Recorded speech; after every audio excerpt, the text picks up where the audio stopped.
Estamos llegando al final de una nueva Asamblea General de las Naciones Unidas en Nueva York.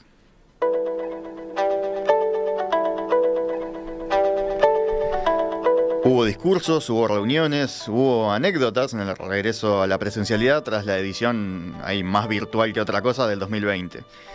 La pandemia y cómo ponerle un fin fue justamente uno de los focos de la discusión. El otro estuvo en la recuperación económica posterior, en cómo hacerla más sostenible. Además, rondó el fantasma del regreso del Talibán al poder en Afganistán por el pedido del régimen islamista de tener representación ante la ONU.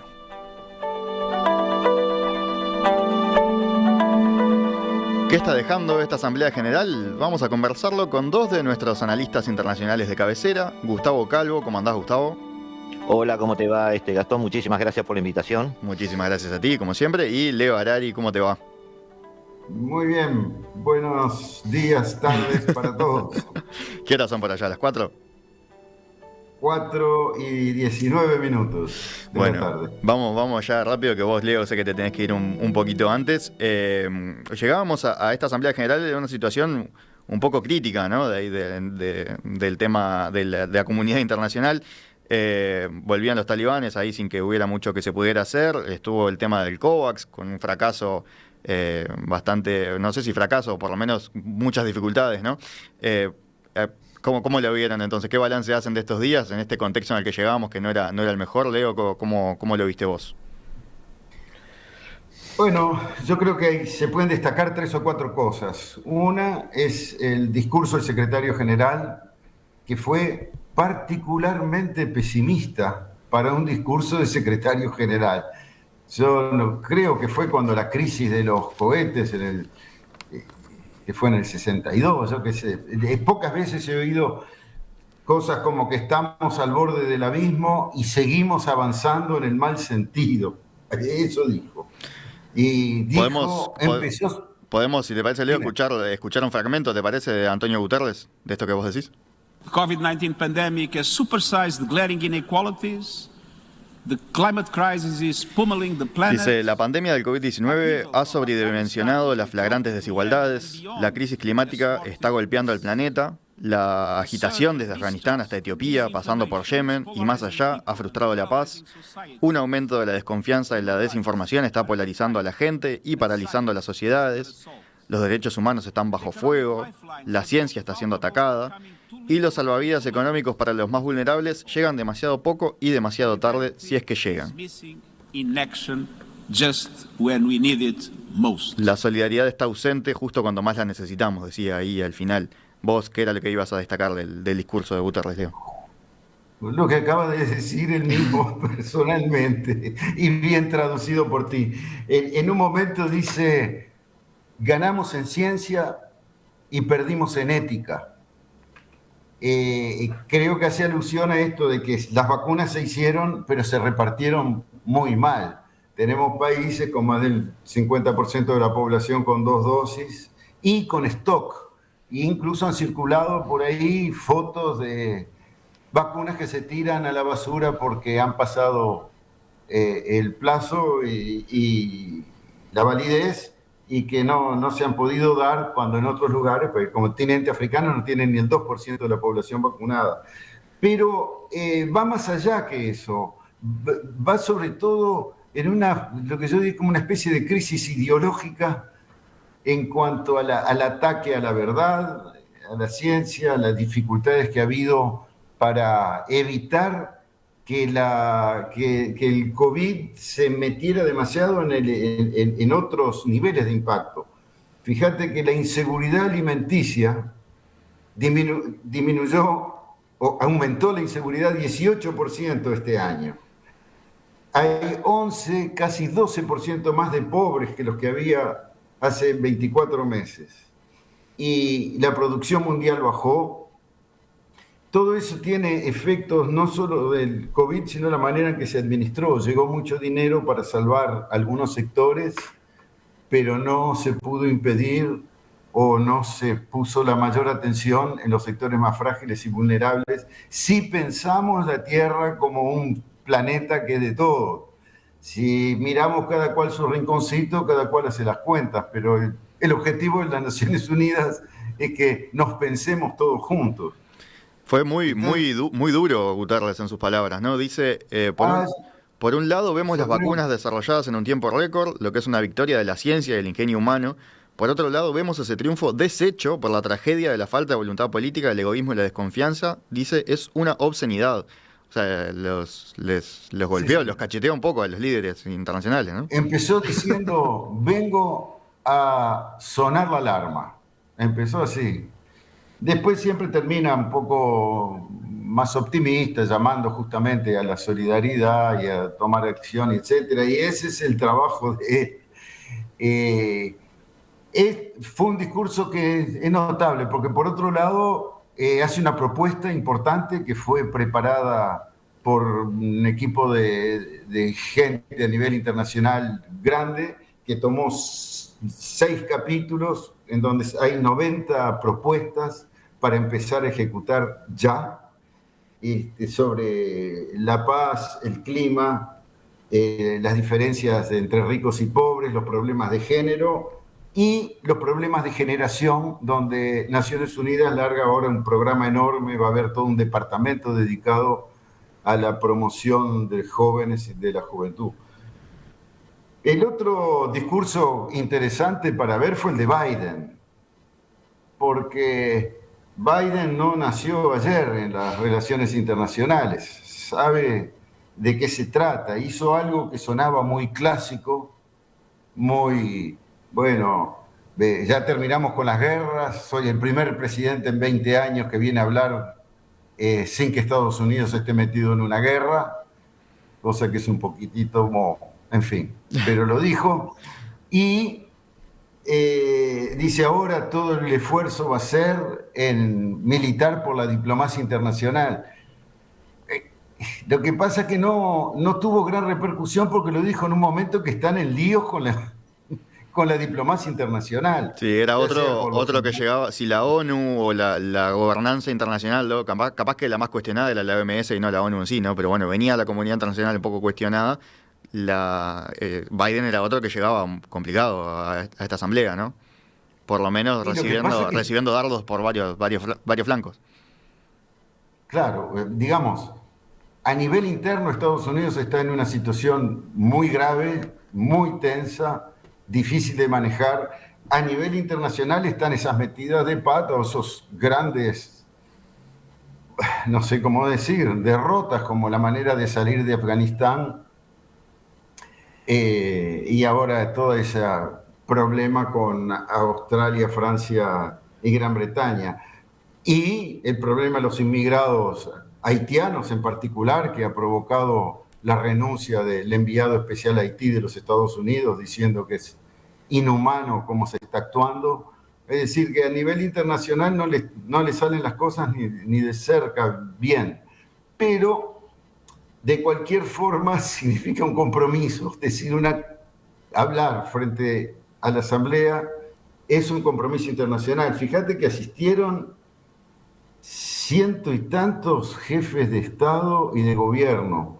Personalmente fueron unos 60, creo, pero los que no fueron mandaron video y también se comprometieron, hicieron sus discursos. Ese es la plataforma más grande del mundo para jefes de Estado y de gobierno y siempre significa algo. Pero yo vi un Biden como si ya lo hubiera oído, como no capaz de emocionar o de movilizar. Y bueno, el que fue más divertido fue el Boris Johnson, porque ahí él se despeina cuidadosamente antes de salir frente a las cámaras, que no vaya a haber un pelo al lado del otro, y después hizo chistes y bromas y juegos de palabras, pero sobre todo se jugó a fondo para que dentro de próximas semanas en Glasgow, Escocia, se reúna una nueva sesión de la COP, la Conferencia sobre Cambio Climático, y parece que Boris Johnson se despertó verde un día, y lo ha transformado eso en su bandera, que es una de las maneras de pegotearse a la comunidad internacional, porque lo único que le está quedando es el apoyo anglosajón. los acuerdos que puede tener con Estados Unidos, con Australia y con otros países anglosajones, porque está en una situación particularmente difícil desde el punto de vista económico y de inserción internacional. Entonces era interesante también verlo, ver cómo se las arregla, un tipo ingenioso. Después, y para dejar la palabra a otra, es interesante también la anécdota de Afganistán, porque había 2 delegaciones para una sola silla. El Afganistán de hoy quiere hablar y ocupar el lugar, pero eso no es mecánico. En Naciones Unidas hay un comité de credenciales que se fija si son o no son representantes de un país. No se necesita mucho para ser representante del país. Tenés que mostrar que tenés dominio sobre el territorio y dominio sobre las instituciones de gobierno. Por eso se apuraron además a terminar la constitución de su gobierno. Pero la comisión no se reúne todos los días, así que esta vuelta fallan y sigue como representante de Afganistán quien estaba antes, que es un afgano de profesión funcionario internacional, que ha estado siempre en organismos internacionales y está ahí, no lo corren. Lo mismo pasa en otros países, en Libia, por ejemplo, o en otros países que están en guerra, en donde cae un gobierno y queda el representante del otro, queda el edificio vacío. Esas son un poco de las cosas que pasan ahí en la Asamblea General, pero creo que ha sido un éxito en cuanto al esfuerzo que han hecho muchos jefes de gobierno o jefes de Estado para participar personalmente y la enorme cantidad de cuestiones bilaterales que se hablaron en las salas y en los corredores adjuntos a la sala principal. Me parece interesante, Leo, luego de todo este primer repaso, antes de darle también la palabra a Gustavo, dijiste ahí algo que creo que estaría bueno enfatizar un poco, que es ¿para qué sirve este encuentro, ¿no? ¿Para qué sirve la Asamblea General de la ONU? Vos decías, bueno, es una gran plataforma para estos líderes, pero además se dan un montón de reuniones y de encuentros, ¿no? Cuando es presencial, cuando es virtual habrá sido un poco más complicado. Incluso, no sé, Xi Jinping no fue, pero seguro que algún enviado mandó, ¿no? Para este tipo de encuentros. O sea, es un lugar de negociación también. Sin duda, es más que eso, porque si no fuera por Naciones Unidas, el tema del cambio climático lo íbamos a empezar a discutir cuando hubieran subido ya 2 o 3 grados la temperatura del planeta, o cuando hubiera países que ya están abajo del agua. Sirve para poner al día mucha información y te lo digo de la manera más resumida posible, la diplomacia funciona con una lógica de costo-beneficio. Si tú lográs, con las reuniones, las palabras, los tratados, todo tipo de manipulaciones, digamos, diplomáticas, aumentás el costo de los conflictos. Ese es el beneficio de la diplomacia. Es más difícil, cuando las cosas están en la luz, justificar antagonismos que son negociables. Todo el tiempo se están evitando antagonismos y conflictos que pudieran ser muy graves, gracias al hecho de que unos y otros se comprometen en público frente a sus pares del mundo. Permite también ratificar las alianzas y las simpatías y cuando se votan o no se votan, o cuando se venden o no se venden, porque tampoco es una clase de escuela. Ahí hay de todo, en los cuales una minoría son países democráticos, como nosotros entendemos la democracia. Hay teocracias y hay dictaduras y hay países más salvajes que otros, gobiernos más salvajes que otros. Probablemente la gente sea más o menos igual en todos lados. Pero bueno, es una plataforma que tiene un enorme potencial y siempre están pasando cosas. Aparte de las cuestiones como que ayudaron a la descolonización, insisten para que se repartan las vacunas, aunque no se haga bien, hubieron unos cuantos cientos de millones de dosis que para quedar bien frente a la comunidad internacional, unos u otros hacen su diplomacia de vacunas, es decir, donan para quedar bien. Y bueno, para lo que fuera, esas cosas pasan porque hay una plataforma internacional con gran repercusión, porque así podés salir en la película o en la foto. Gustavo, ¿querés agregar algo sobre esto último? Y así ya hacemos un breve corte y despedimos a Leo. Sobre esto último coincido mucho con Leo en la utilidad en particular de esta asamblea. Yo tengo una visión desde atrás mucho más menos edulcorada de la función de las Naciones Unidas y Me imagino, sus orígenes y su funcionalidad. Pero eso no quiere decir que yo no le asigne al final del día valor al instrumento. En particular, esta Asamblea General llega casi saliendo, todavía es teoría, de una pandemia que más que sumirnos en una especie de cuarentena global, también nos hizo ver muchísimos los defectos y problemas que este mundo ya tenía y los exacerbó. Y eso en un organismo que hace 2 años, ponele 30 meses, que es totalmente irrelevante en la política internacional, porque las potencias que estaban manejando el mundo y que crearon estas Naciones Unidas, estaban cada una por su lado tratando de asegurar su chacrita y por lo tanto abandonaron todo atisbo de cooperación y se lanzaron cada una a tratar de resolver sus problemas propios antes que mirar a los demás. En ese entorno, este encuentro era muy valioso justamente para verse las caras y bajar la pelota al piso. Vamos a hacer algo un poco más gráfico, bajar la pelota al piso y distribuir un poco mejor el juego, porque así como va la cosa, las potencias siguen manteniendo un poder muy férreo sobre el planeta, pero los resultados no parecen ser muy buenos. Entonces, ese organismo que en su momento fue creado para gerenciarles el planeta a la mesa chica, de 4 o 5 potencias, hoy se está convirtiendo, gracias a su profesionalidad, hay que reconocerlo, porque el ser humano quiere mejorar, quiere ser profesional en lo que hace, quiere hacer bien las cosas. Por eso todos esos organismos que generaron las Naciones Unidas tienen su función, aunque la cumplan mal, deben existir. Entonces, gracias a todo eso, quizás esa mesa chica que nos está gobernando desde hace 80 años pueda empezar a entender que existe una mejor forma de hacer las cosas, una forma más profesional de hacer las cosas, y quizás sea muy bueno empezar a delegar algunas decisiones. Y el mensaje de Guterres previo a esto, le agradezco a Leo que haya hecho la mención, es en este caso en particular muy rico, hay que leerlo. Vamos, si les parece, hacemos una breve pausa. Leo, muchas gracias por acompañarnos este pequeño rato. Lástima que no te podemos tener el segundo bloque. Estar de acuerdo con Gustavo prácticamente en todo. Es un día para mí que lo marco en mi agenda, ¿ok? No sigas escuchando el segundo bloque por las dudas que te discuta, ¿viste? Vos andate. No, escuchame hasta acá, ya después que se va ahora empiezo yo. Un abrazo, Leo, y ya volvemos y seguimos conversando con Gustavo Calvo. Está llegando a su final una nueva Asamblea General de la ONU.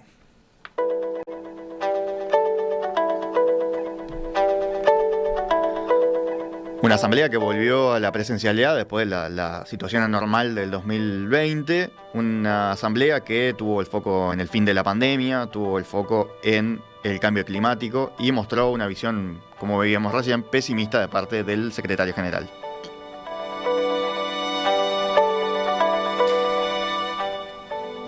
Estamos conversando con Gustavo Calvo, uno de nuestros analistas internacionales de cabecera, conductor de La Hora Global, que no lo dijimos antes. Gustavo, ahí llegaste a plantear, a dejar sembrado un poco tu visión más general de la ONU y también de por qué te quedás con buen sabor de boca, ¿no? Vos de la ONU no tenés capaz el mejor concepto, ¿no? No lo ves como algo muy edulcorado, pero bueno, justamente de acá te parece que acá puede haber un comienzo, o se está viendo un quiebre hacia algo que vos creés mejor. Claro, lo que pasa es que la ONU en realidad no es el centro del problema y no es el ombligo del mundo. La ONU es un instrumento para algo. El mundo necesita gobernarse desde hace siglos. El mundo generó una gobernanza global en base a acuerdos entre países, allá por 1648, hablemos de Westfalia, donde la configuración de acuerdos entre estados empezó a armar una especie de mesa chica de gobierno del mundo y así se ha mantenido casi hasta el siglo XX. Lo que yo llamo mesa chica es decir, bueno, sentados a una mesa, las mayores potencias mundiales que en su momento fueron unas, hoy son otras. El Consejo de Seguridad es eso, básicamente, ¿no? El Consejo de Seguridad quiere ser un reflejo de eso. Claro. Es decir, las potencias no son potencias porque están en el Consejo de Seguridad. El Consejo de Seguridad existe porque las potencias decidieron crearlo, porque ya eran potencias antes de que existieran las Naciones Unidas. Y ¿Cómo las crean? Las crean con una asamblea general donde todo suena muy lindo y todos somos iguales, y algunos son más iguales que otros, dijera Orwell, pero se crea un Consejo de Seguridad justamente para vetar aquellas cosas inconsistentes, contradictorias o incómodas para el club de Toby de las potencias. Así funcionó, así se creó y esa era su intención. Ahora bien, perdón, el tiempo pasa una Guerra Fría, la relación entre las potencias cambia, y esto es algo que hay que entender que es muy importante al principio de este siglo. Los cuadros grandes ya no son Nacional y Peñarol, de repente se transforman en Liverpool, Defensor y Danubio. Estoy mencionando cualquiera, espero que no se enojen los hinchas de los otros cuadros. Entonces, de alguna manera, sigue estando Estados Unidos en la mesa, sigue estando Rusia ya no en el mismo papel, y sigue estando China tomando decisiones propias, a veces sin consultar, la mayoría de las veces sin consultar. Entonces, ese club de Toby tiene problemas desde hace 40, 48 meses, porque hay una configuración de poder desafiada. Y las Naciones Unidas, que depende de esa coherencia que viene desde arriba, han sufrido eso.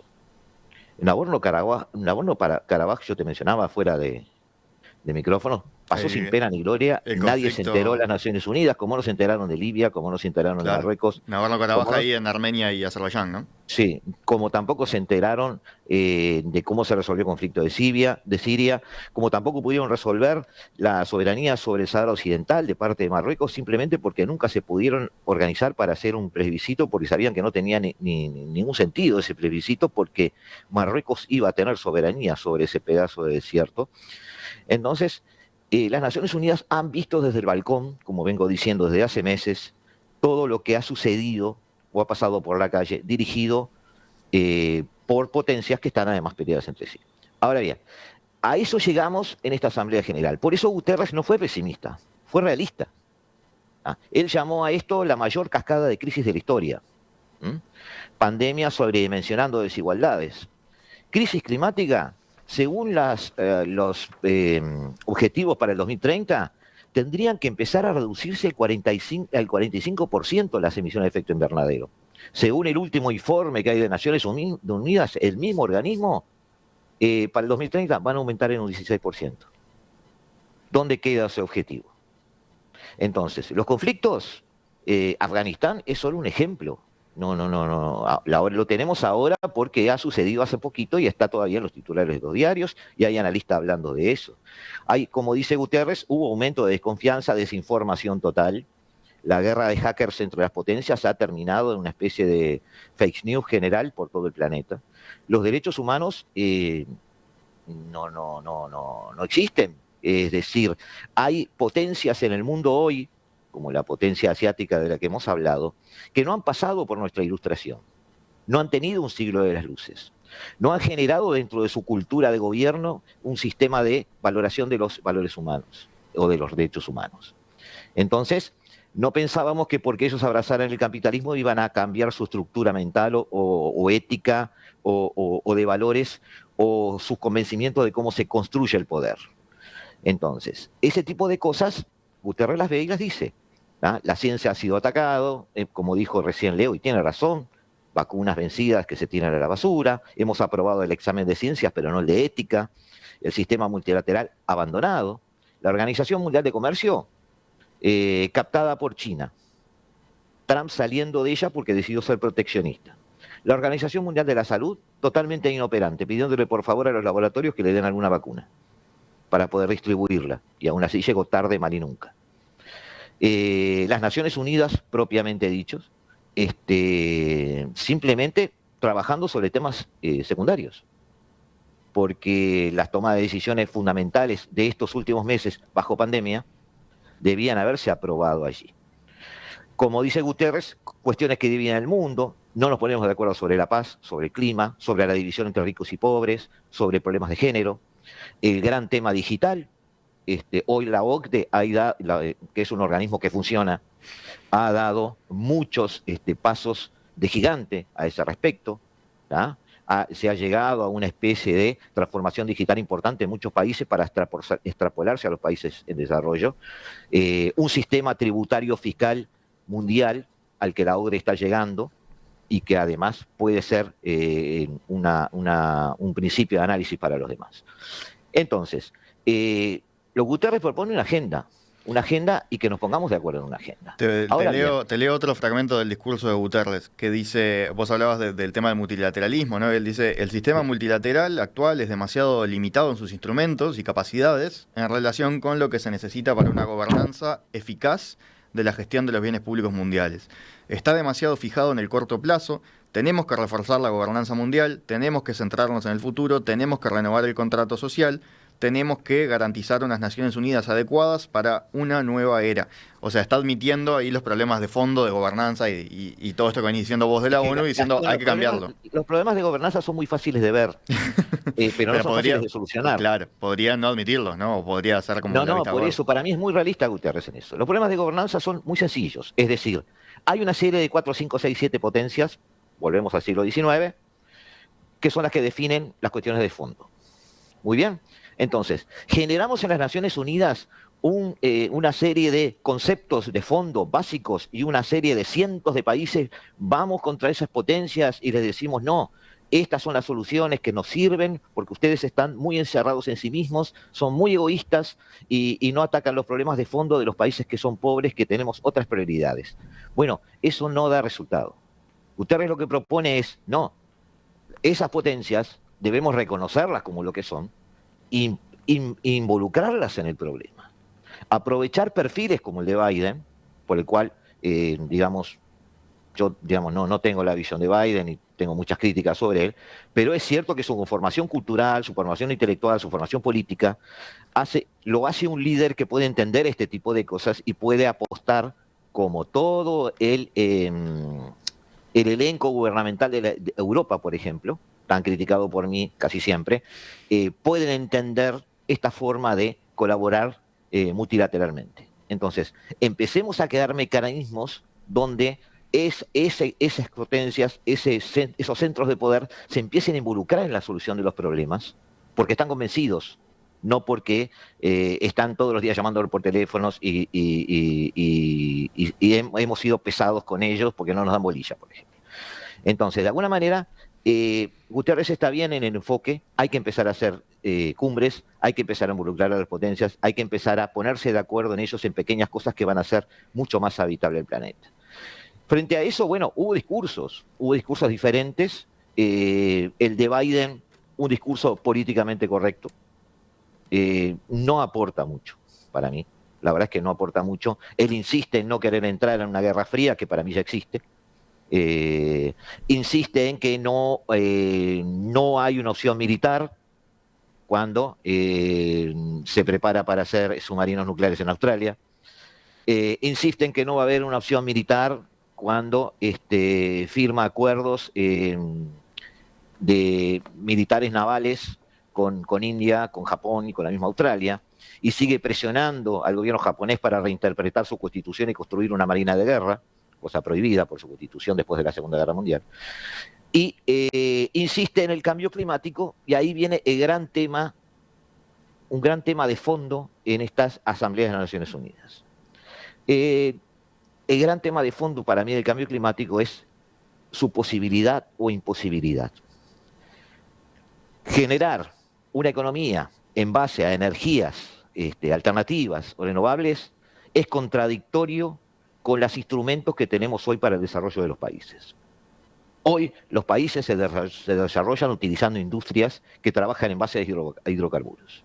Hoy la mitad de África está apuntando en un plazo de 5, 6 o 7 años, según las últimas reuniones de la Unión Africana, empezar una industrialización que va a llevar muchísimas más emisiones de gases de efecto invernadero.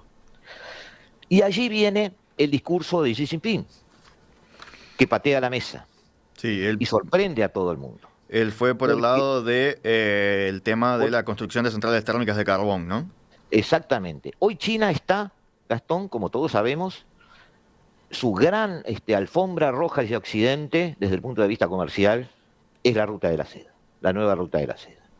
Además, una serie de pavimentación de su camino hacia Occidente, de desembarco de inversiones en un montón de países de mediano porte o de bajo desarrollo. Todo eso en base a una industrialización salvaje en algunos casos. ¿Ah? Podremos hablar de Ecuador. Ecuador está sufriendo esa influencia china, por ejemplo. Y en medio de eso, hoy Xi Jinping dice que va a dejar de financiar y construir centrales termoeléctricas de carbón en el extranjero. Es decir, no va a favorecer algo que todos los analistas hasta ahora habíamos visto como una especie de motor de su crecimiento y de su expansión. Ya había sido criticado China en una visita de John Kerry, que había visto centrales de carbón en construcción y había dicho que eso era contradictorio con la política sobre el cambio climático y había criticado mucho a la China en su visita. Entonces ahí tenemos una contradicción que el mundo tiene que resolver, lo va a empezar a analizar ahora en Glasgow la semana que viene. Y es el gran tema de fondo con el tema del cambio climático. Le pasa a Biden, le pasa a Canadá, lo estuvimos viendo con Álvaro Caso el otro día, hablando de Canadá y hablando del gran discurso o la dialéctica sobre el cambio climático. ¿Qué hacen los países productores de hidrocarburos? ¿Qué hace todas las industrias de extracción de petróleo, que hoy es el primero en el mundo, de Estados Unidos? Todos esos empleos los tiramos, los sacamos por la ventana. Canadá, ¿qué hace con toda su extracción de hidrocarburos? ¿Qué hace Rusia, Europa, con su provisión de gas y petróleo, sobre todo desde Rusia, cada invierno? No tenemos energías alternativas a costos razonables que pudieran hacer eso antes del 2030. Entonces, ese es el gran elefante en la habitación. Digamos, estamos haciendo un gran discurso dialéctico y un gran impulso en eso, y yo creo que se va a hacer un gran impulso en eso, sabiendo todos, en el fondo, que todos los objetivos no pueden ser cumplidos. Entonces, discurso de Xi Jinping es por lo menos desconcertante. Claro. No tengo la solución a eso. Sí tengo la sorpresa que tienen muchos, porque además debemos reconocer que esto afecta muchísimo, bajo ese criterio, a todo el relacionamiento que tiene China con los países suministradores de materias primas primarias, los commodities.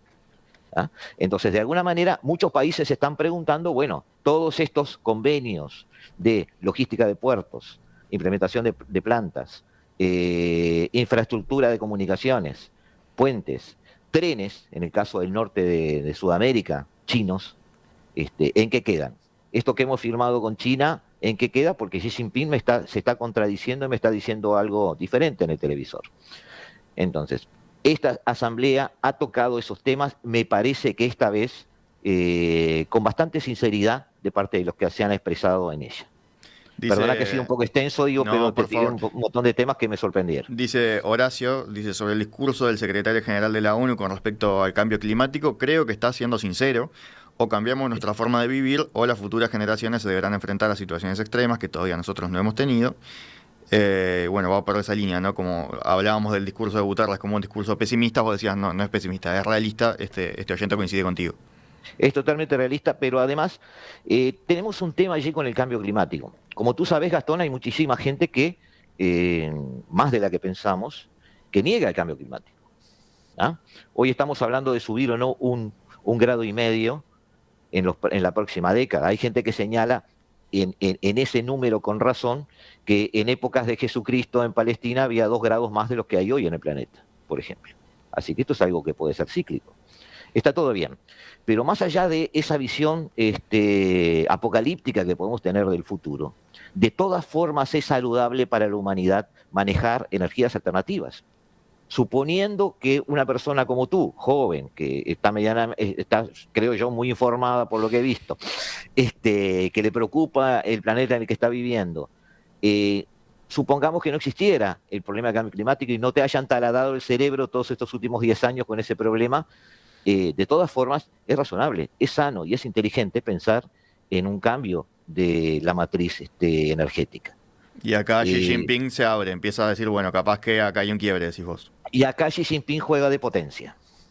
¿Ah? Es decir, él marca la cancha. Él no acompaña una tendencia. Él dice, China, da el ejemplo en esto. Y por supuesto desarma una serie de discursos confrontativos que pudiera tener de quienes pueden ser sus adversarios a nivel de la administración del poder en el planeta. Bueno, ahí, Gustavo, creo que hicimos un buen repaso de las puntas más importantes de esta asamblea, que todavía no terminó en realidad, ¿no? Todavía termina Todavía no estos días? terminó. El tema de la calle, ustedes creo que ya lo tocaron bastante. Hablamos, sí. A mí me gustó el tema de la calle porque tocó algunos temas entre líneas interesantes, justamente hablando de esa gobernanza y hablando de que el hombre es el lobo del hombre, en esa especie de cordón umbilical del realismo internacional que toma Tucídides, Maquiavelo y Hobbes. En realidad, entre líneas debemos reconocer que ese es el problema. Es decir, cómo se gobierna el mundo en base a un realismo que dice, vos busco mis intereses están primero, y esa es la idea, y esa es la teoría que ha sido hegemónica en los últimos años, y yo te diría en el último siglo. O buscamos, como buscó Wilson en su momento, en un idealismo que nació y murió con él, buscamos el interés común. Hoy, antes de la pandemia, estábamos en un realismo bastante salvaje. Hoy estamos en un realismo más salvaje aún. Y bueno, es un poco el desafío que se está planteando las Naciones Unidas. No bajó la cortina porque no dijo yo soy inútil, entonces me voy para casa. No, lo que dijo es yo soy útil, reconózcanlo, vamos a ser inteligentes, por acá puede haber soluciones. Y yo soy un instrumento muy útil para eso. Y ese fue el mensaje de Guterres, y yo estoy de acuerdo. Gustavo Calvo, muchísimas gracias por estos minutos esta mañana en Perspectiva y bueno, te escuchamos a ver cómo seguís analizando todo esto en la hora global, el martes que viene. Por supuesto. Siempre ahí a las 3 de la tarde, por favor, como cada martes y cada jueves. Te agradezco muchísimo la invitación y tengan un buen fin de semana, porque ya estamos a viernes y feliz viernes, como dicen ahí. Un abrazo grande. Chao.